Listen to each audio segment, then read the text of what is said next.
getting into a new industry from outside of the industry. And it gave me a lot of courage to say, there are transferable skills that I have that can be applied, but I need to recognize where my knowledge gap is and really rely on the experts to help fill in some of those gaps. Welcome back to the Dental Economist Show with me, Mike Huffaker. Today, we're excited to welcome Dustin Netral, a dynamic leader who's reshaping the landscape of dental practice support through innovative strategies.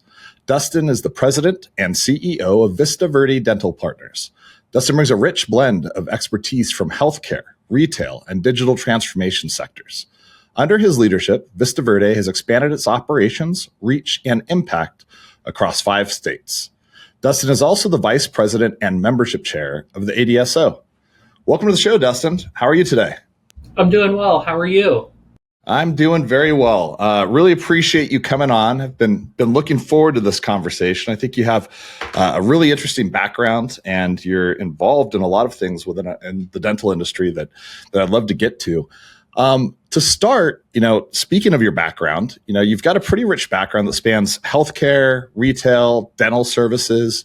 What initially drew you to focus on the dental industry? And how would you say that your previous experience have shaped your approach to leadership within this field? I was a part of, or am still a part of, a family office headquartered here out of Indianapolis, Indiana. And, our lead investor came to me one day while I was working at as the COO of a behavioral healthcare business called Hope Ridge, came to me and said, hey, we just made a passive investment in a DSO. Would you like to co-invest? I said, yeah, sure. Let's do that. And then a month later, the DSO needed a lot more money. And the next conversation is, well, how would you like to take over a DSO as the CEO? And, I was a bit more naive at that point and said, well, I know which end of the toothbrush to hold, and I'm supposed to floss twice a day. What else is there to know?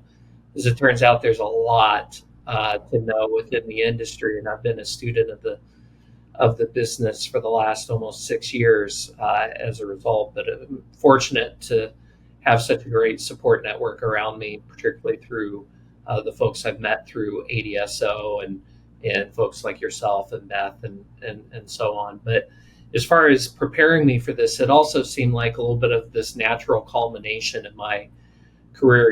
The reality is that because of the way dental services are generally paid for, the participation rate within dental services is a little low because, roughly half of the population has dental insurance.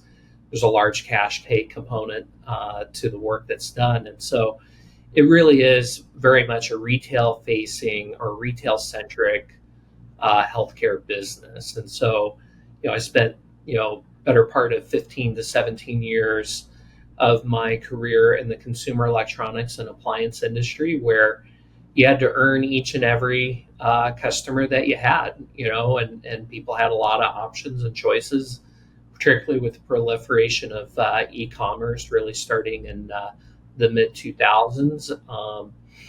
And so working in that consumer facing business, that retail business, really gave you an appreciation for having to do things extraordinarily well for your consumer in order to win.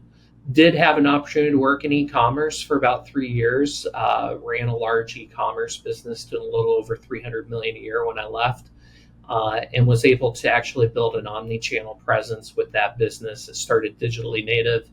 We opened brick and mortar retail stores and really tied the two together in a fairly seamless fashion. And that really prepared me for the fact that people do a lot of research online, and they oftentimes go to Google before they go to their primary care physician to understand, like, why do I have this spot on my skin, or why does my cough sound weird, or what dentist should I go to? And so understanding the digital landscape helped prepare me. And then I did have this opportunity in behavioral healthcare with Hope Ridge to work in more of a clinical environment, where ultimately, because I don't have a bunch of initials after my name, I'm not a doctor.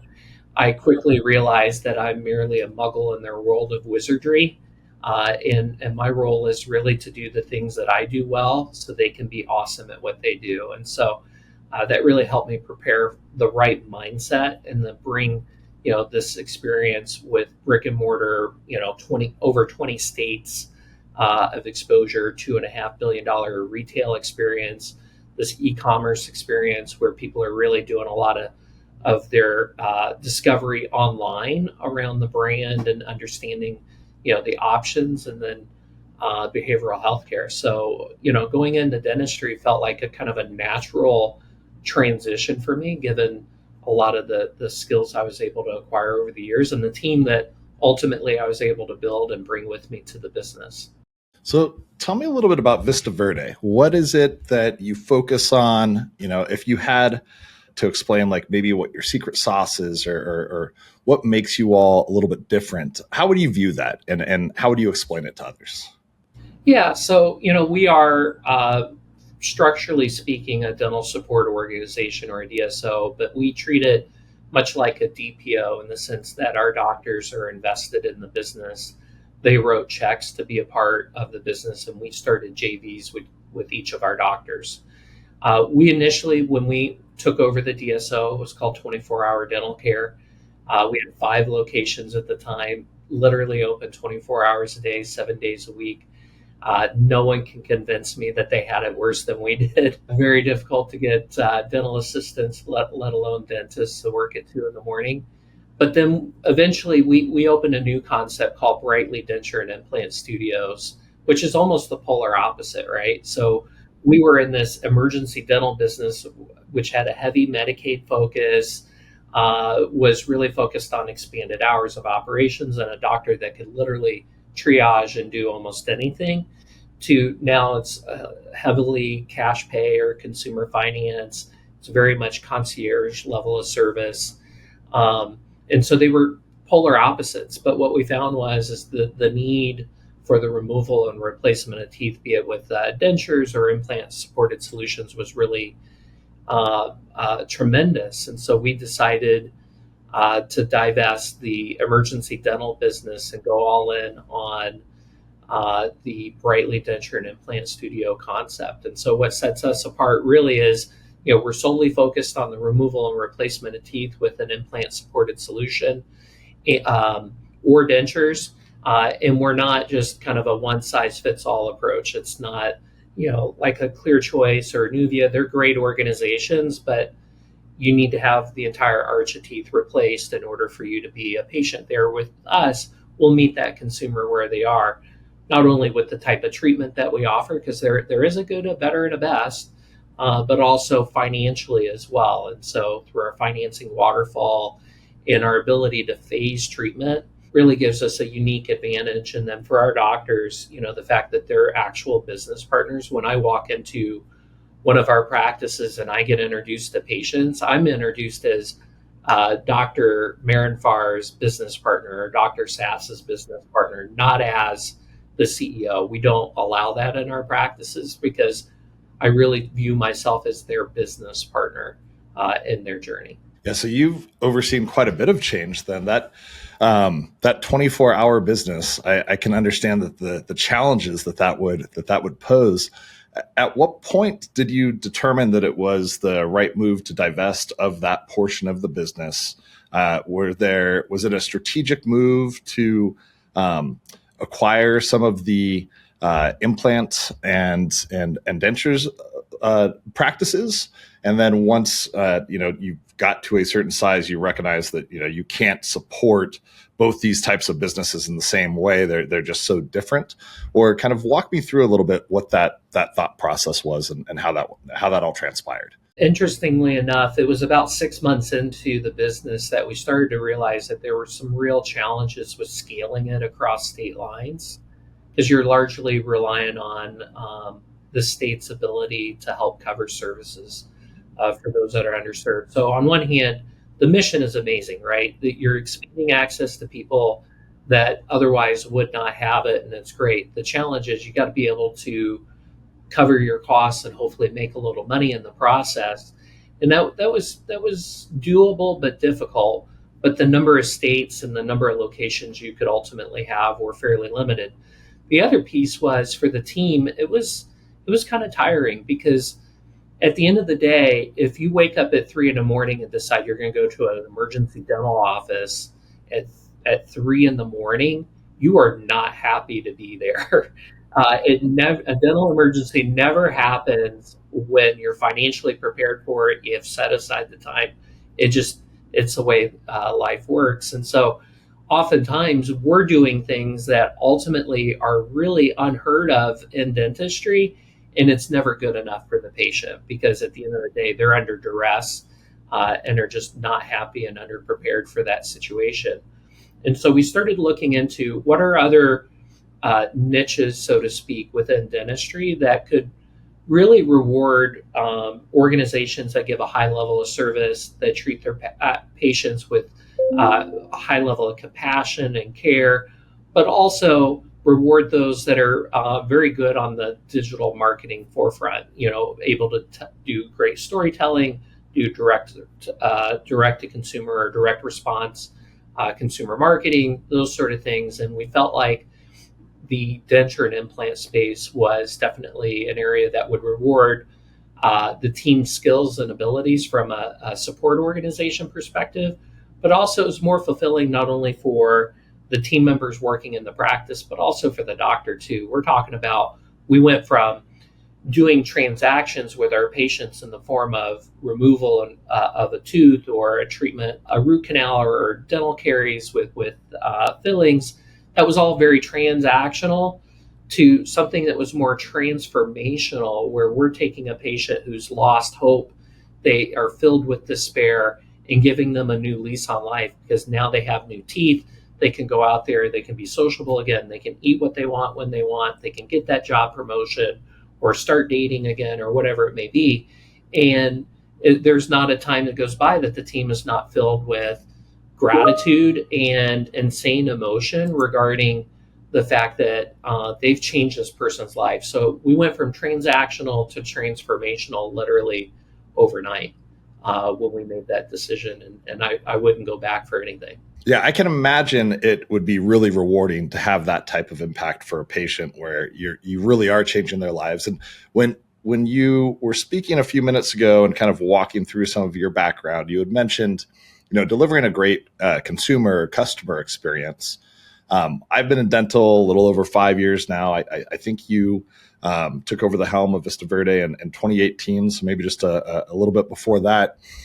And I've seen a big kind of shift in the desire to meet consumers where they are and to become more relevant as it relates to what consumer expectations are. Whereas in the past, I think that it was never really made easy to go to a dental practice, and it wasn't the most convenient experience for a patient. What types of things do you look at to ensure that your offices are delivering a great experience? And are there any technologies that you've implemented to help support that over the years? Yeah, we track a lot of different business outcomes, much like any organization does. But where I think we take it a step further is we actually track behavior as well. And so there's a very big difference between tracking how much revenue you did and what your reschedule rate is on appointments, or what your show rate was versus did you follow all of your confirmation process? Did you call people? What was your attempt rate? What was your connection rate?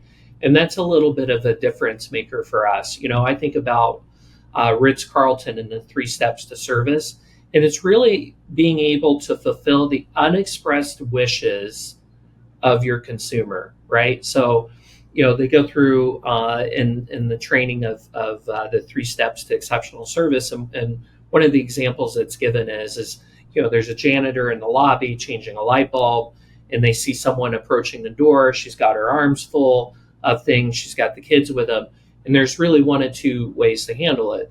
They either wait until they struggle with the door to get off the ladder and go help them, or they notice in advance that that's going to be a struggle. They get off the ladder before the guest even knows that they're going to have an issue. And that's a little bit more of the approach that we want to take. So we want to monitor the behaviors. We want to monitor the things that are very early on to make sure that we have all the behaviors that prevent issues down the road.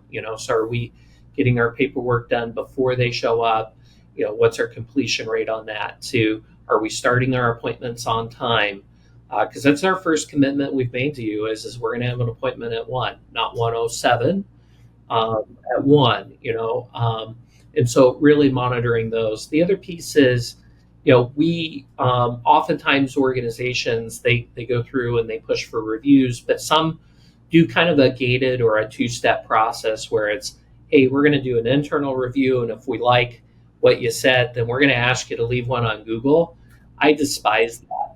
We ask 100% of our patients to leave a review on Google, Facebook, Yelp, wherever they want to leave it, 100% of the time, whether they had a good experience or a bad one.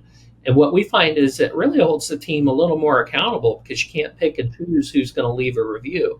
And we've had some folks that have worked at other places saying, hey, can we exclude this? No. If you wanted to exclude from leaving a bad review, what could we have done differently to prevent this situation from coming up? We should be held accountable. So we really try to look, really at the behaviors versus the business outcome to drive that patient experience. I would imagine that there are times when you do receive a negative review. What's your strategy and approach to managing those when it does happen to try to prevent any sort of negative implication or ramification for the practice? Well, the first and foremost is everybody's got to accept accountability for it. And so we can go through and figure out who did what and all of that. But the first thing you got to do is say, you know what, I'm really sorry. And we're going to look into this, but our first priority is to resolve your situation. Second priority is to prevent it from happening again. So how do we make it right with you as the individual that was inconvenienced? Thankfully, we don't get a lot of negative feedback. Our team executes at a high level and really does a pretty phenomenal job. Our failure rate on implants is less than 1%. And when we do have an issue, we just make it right. We take care of it. We're proud to say that, we don't have any dental board complaints. We've never been sued. We've done thousands of arches and have not had issues that sometimes other organizations have had. And it largely kind of comes down to just owning it. If we make a mistake, own it, be honest about it. And sometimes it's just something that was out of your control.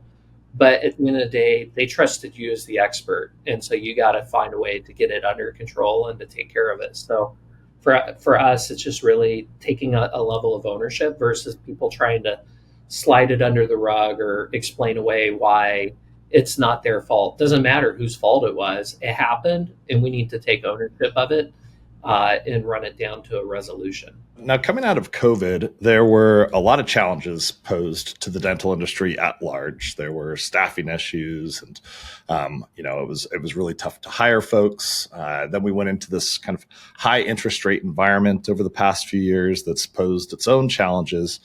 When you kind of look at where the business is today, either within your DSO or just kind of and the industry at large, what do you think are the biggest challenges that are facing the dental industry right now?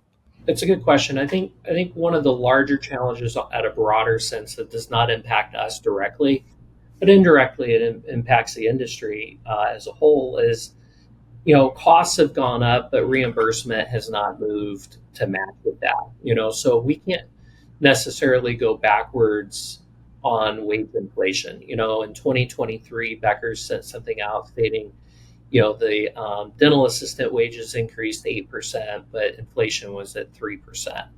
Hygienist wages have increased exponentially relative to inflation and their own cost of living. And so those things aren't going to go backwards overnight. That probably never go backwards. And so we got to figure out how do we improve reimbursement with that. And so, ADSO led the charge and really helped get a bill passed in Massachusetts with minimum loss ratios and holding dental insurance organizations accountable to the fact that They cannot have unlimited profit margins that they actually need to pay out on their claims. And for me, I really didn't understand it until the pandemic when Allstate ran a commercial saying, hey, people are driving less, claims are down, so we're going to actually refund our customers some money. That was brilliant marketing because they were obligated by law to do so. They had within even like car insurance industry, there's a minimum loss ratio, and if you don't spend out enough on claims, you actually have to refund premiums. And so, we'll look to Massachusetts to kind of set the parameters and hopefully become model legislation. And there's a lot of states out there that are looking at the issue now. But for an insurance organization to, like in Massachusetts, it was anywhere from 50 to 60% was paid out on claims. That's really unacceptable. In the broader healthcare community under the Affordable Care Act, that number I believe is 80% has to be paid out on claims. And so it may not necessarily say, hey, we're going to pay more on an extraction, but could we cover more of the crown? Could we cover more of the implant being placed? And really, at the end of the day, provide more services for folks. So if we can find a way to improve reimbursement, we should hopefully be able to catch up with some of the inflation that a lot of dental organizations, but also solo practices have had to take on without necessarily being able to pass on that cost to the consumer.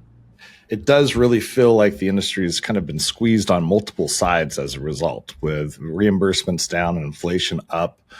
Even practices, DSOs, groups that we're seeing positive growth, when you adjust it for inflation, it becomes very, very tricky. And the profit margins have definitely taken a hit as well. When you talk about that legislation that was passed in Massachusetts and the advocacy of the ADSO, is it something where there can be federal legislation to solve for this, or does it really need to be done on a state-by-state level? I wish it was as easy as federal legislation, and there could be some as it pertains to Medicare reform.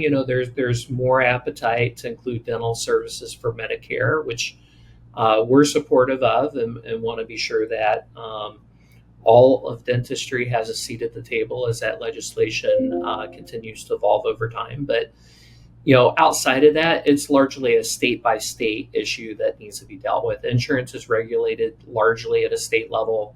Healthcare is largely regulated at a state level. So we've got 50 states that we got to go and do business in, and each of them have their own nuances, which really speaks to the value of ADSO in the sense that we actively are monitoring anywhere from 25 to 30 states that may have pending legislation and are actively engaged. And then the rest of the states, we're keeping an eye out for anything that could come up that could be problematic for dentistry and our members. And if so, then we allocate the resources to go to work there within that state.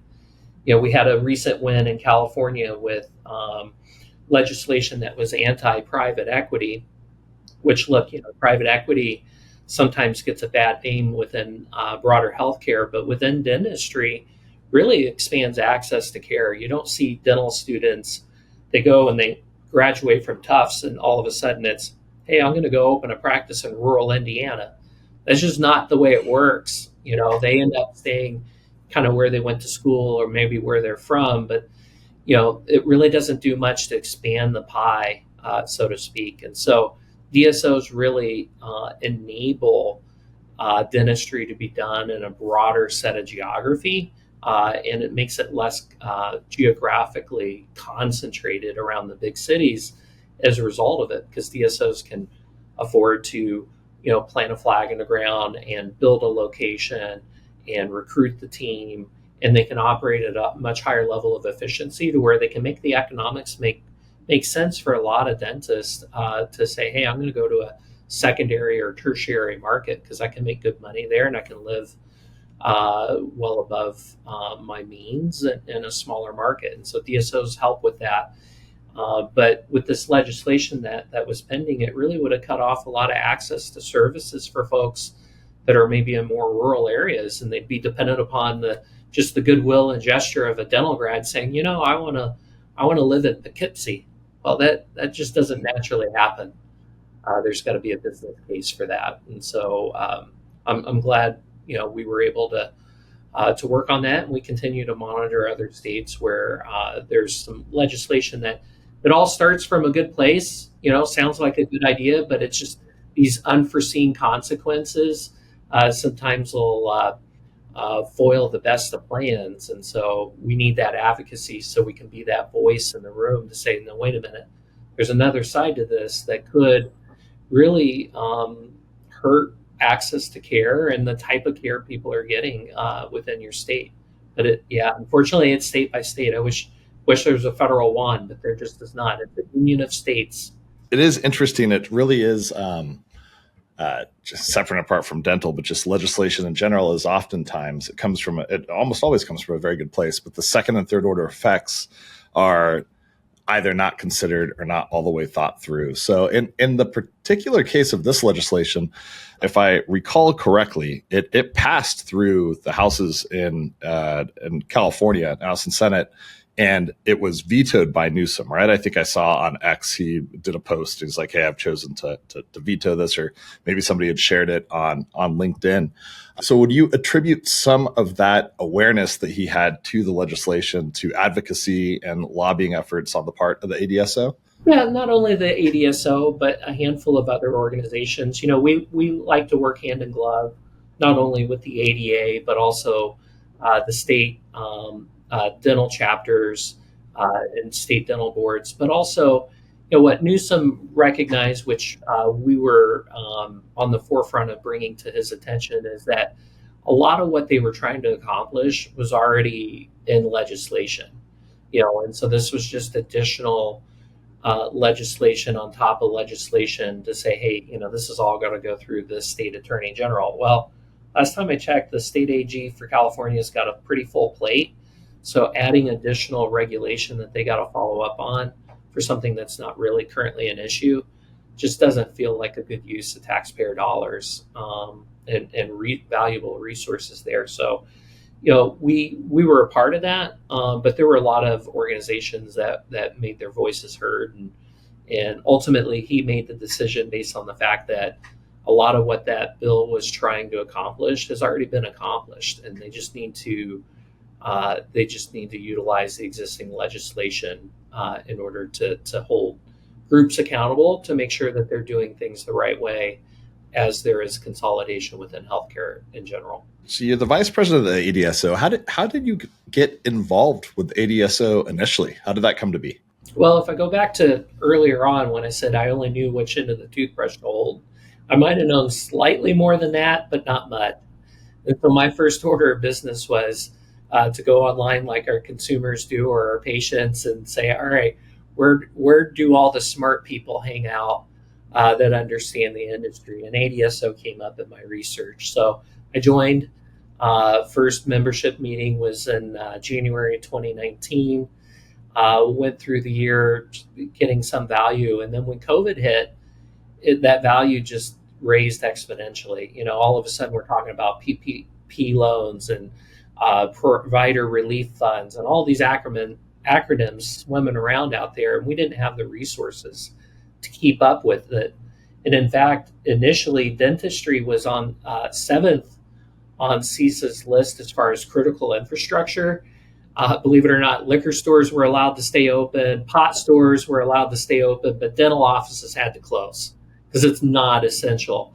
And we were able to get it raised from seventh to fourth on the list as it pertains to provider relief funds. And so seeing the power of advocacy and working together as an industry really, gave me an appreciation for the fact that we're stronger together than we are apart. And whether you're part of a DSO or a solo practitioner or maybe a group of offices under a DDS, we all have common interests that need to be represented and taken care of. And so by the end of that year, into 2020, Emmett Scott, who was the prior president of the association, said, hey, we're looking for someone to chair membership. And, part of my career, I ran an e-commerce business that was member driven. We had about 1.3 million members globally when I left the organization. Same thing. It's like, well, I know what membership is. How it relates to dentistry. We'll figure that part out. And since then, we've grown membership, and then a couple of years ago, executive committee and the association as a whole voted to have me take over as vice president of the association, which I'm incredibly humbled by that. But a lot of it just kind of comes back to, we're not a very large organization by any means, but we can certainly give back to the industry as a whole by advocating what's best, not only for DSOs, but dentistry as a whole. And so to me, this is our way of giving back. I may not be able to write big checks, but we can put in the time, energy, and effort to help the cause. For somebody that's listening that maybe is not a member of the ADSO, but is running a dental support organization or starting one, I know that there's the events and conferences that take place throughout the year, but I think it's probably maybe less understood what all of the other work that is encompassed that happens throughout the year, separate and apart from, the conferences and events that happen and the resources that are available through ADSO membership. Can you share a little bit about kind of what the ADSO work is, what it looks like, and what is available to folks kind of year round versus, just the few conferences that take place? Yeah, we have a lot that we do. So for one, we have these study clubs where they get together either monthly or some of them are every other month. And they're centered around IT and operations, marketing, human resources. I mentioned IT or technology. But then other groups such as like government affairs or government relations, they meet weekly.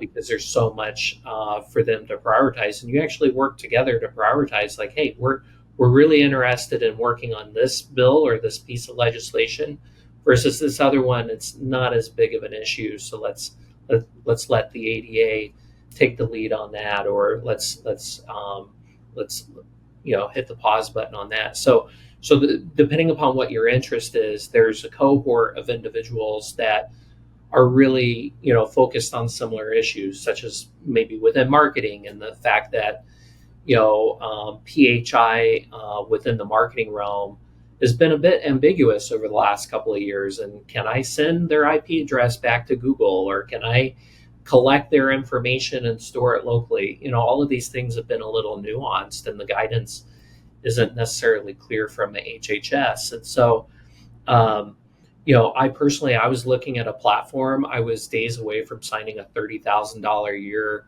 commitment and was on an ADSO call and found out that the legislation that was driving me to make that decision was overturned by a federal judge just 2 days prior. Saved me $32,000 just like that. I was like, well, I guess I don't need that piece of technology.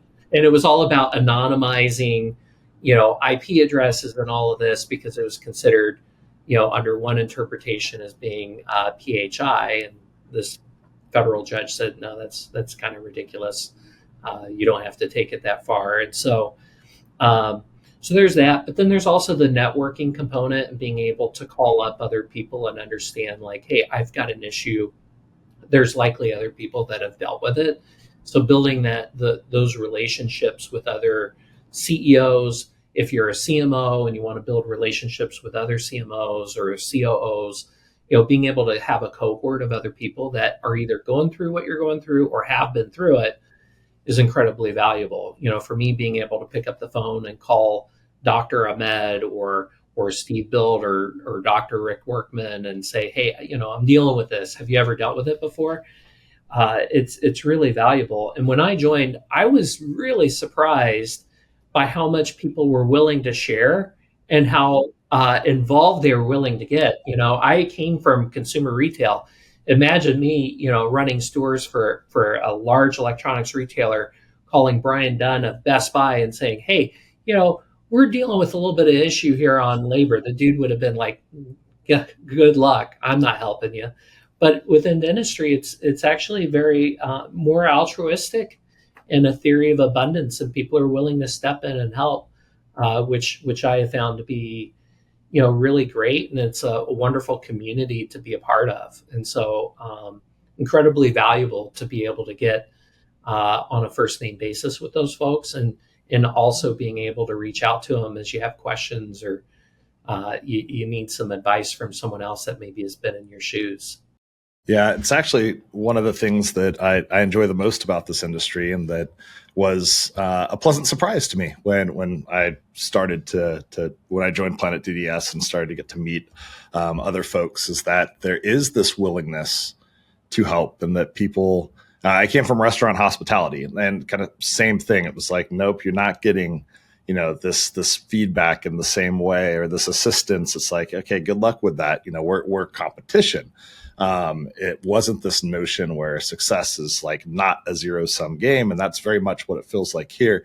Do you think some of that is attributed to the fact that there's still so much blue ocean out there, as particularly on the side of dental service organizations, that perhaps at some point in the future there will be more of a perception of keeping things to yourself, because it does turn into a belief that things are more competitive? Or do you think that the industry itself, being healthcare and patient-centric, kind of lends itself towards an environment where people are more willing to help each other out? Yeah, I think a little bit of it is the fact that we're within healthcare, and generally everyone's trying to be a good citizen of the patients that we serve. But I also think too, it's not us.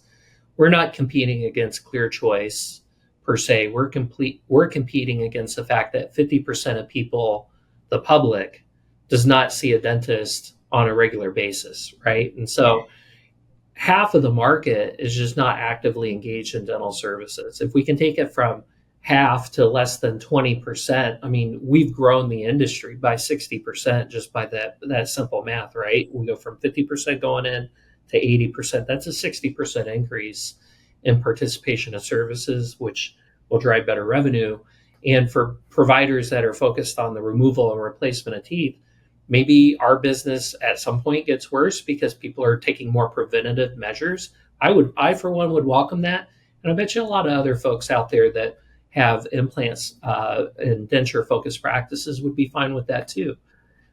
So first and foremost, we're competing against people spending their money on other things versus dental services. The second thing I'd say is the largest player in our space has anywhere from 1.5% to maybe 2% market share. There's not like a clear cut winner, like in hospitality or it might be Darden, has large market share, and so they don't want to give away what the secret sauce is, so to speak. The 11 herbs and spices, no one's allowed to know what that is. But in dentistry, it's so far from being consolidated that nobody really sees it as a threat anytime in the near future. So I think it's going to be this way for a while, and if we continue to adopt this mindset that it's not us against each other, it's us against people not going to the dentist, and we figure out how to get more people to consume dental services, which ultimately is a good thing for everyone, especially the patient. I think that we got a long runway before anybody starts withholding secrets. Yeah, I was talking on the podcast maybe a month or so ago to Dr. Brian Laskin, and we got into this conversation about the large percentage of the population that does not see the dentist and what can be done about that. And I agree. When you look at it, you see there's this massive opportunity, and part of what my theory is that there's maybe a lack of understanding of the mouth-body connection, of the tie-in to your overall health with oral health, and that it's somewhat of an education issue.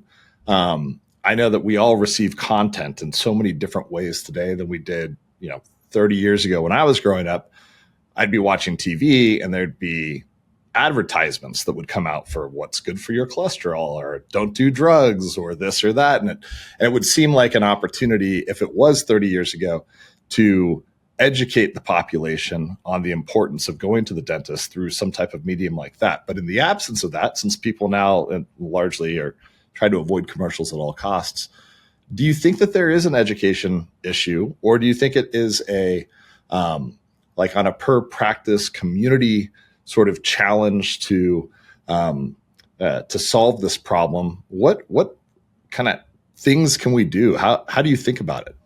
For me, I think it is largely education driven, and I think there's this concept known as the knowing doing gap, right? People have known for a long time that smoking cigarettes causes cancer. But what really changed the fact that people were smoking and we're seeing declines in smoking rates, and if you throw vaping in there, the same as well. We're seeing this huge decline in people using nicotine-based products, largely because now they understand how the story ends. It's not that it can cause cancer. It's the commercial that they saw where the person's talking through a tracheotomy, and then it fades to black and it says this person died 3 days after filming this. And people really understanding like there's pretty significant consequences tied to it. The fact that there's a 54% increase in cardiovascular disease when you have periodontal disease. The fact that diabetes and periodontal disease are bidirectional. These things, as more and more studies come out there and people become more aware of the mouth-body connection, I think more and more folks will start to give it the real credence, because you really can't undo it. There's not necessarily a cure for periodontal disease, and it is a communicable disease. You can pass it from yourself to a loved one fairly easily. And so it needs to be treated, it needs to be dealt with. But most importantly, it can be prevented with regular care and seeing your dentist on a regular basis. And so for me, sometimes I've thought, man, what if we just did a Super Bowl commercial and we showed some of the patients. We have amazing transformation stories, but what people don't hear is, they put off getting their teeth removed and replaced for 10 years, and it was a train wreck. And they put on all this weight because they go from a whole food diet to a processed food diet. Then they end up with gastrointestinal issues. Like, it had this profound impact on their life. Had, their 60 some odd year old self been able to go back and talk to their 5-year-old self and say, hey, really, you need to prioritize this, they would do that. They would do that in a heartbeat to prevent the years of issues. And not all of it is based on maintenance or whatever. Some of it is just genetics. Some of it is substance abuse, whatever it may be. But the bulk of it is preventable. But you've got to get it early on. I think as each generation kind of comes up, it becomes a little more important. The other piece we hear a lot of times is, for a lot of dentists out there, I think they really struggle with the patient first time they see him is, I just got to let you know, I hate the dentist. It's like the first thing they say, or I'm really scared of the dentist. Well, that's because 50 years ago, it was a really rough experience. And now today, the technology has changed, anesthesia has changed, the process of how you go about taking care of your teeth is night and day different. So I think as generations continue to evolve and more people start going to the dentist at a younger age, I think it'll naturally start to take care of itself. But I do think we need to, at times, remind people, like, the end of the road, if you don't deal with it while it's yours to deal with, is not very good, and it will deal with you eventually. The check will come due. Yeah, we'll wrap up here in just a minute. You sit on a few boards. You're vice president of ADSO. You're CEO of DSO. Pretty busy guy. You talked about the learning curve when you entered dental. And I'd just be curious, where do you go to learn? You've mentioned some different concepts and some different constructs. You talked about the Ritz-Carlton service model.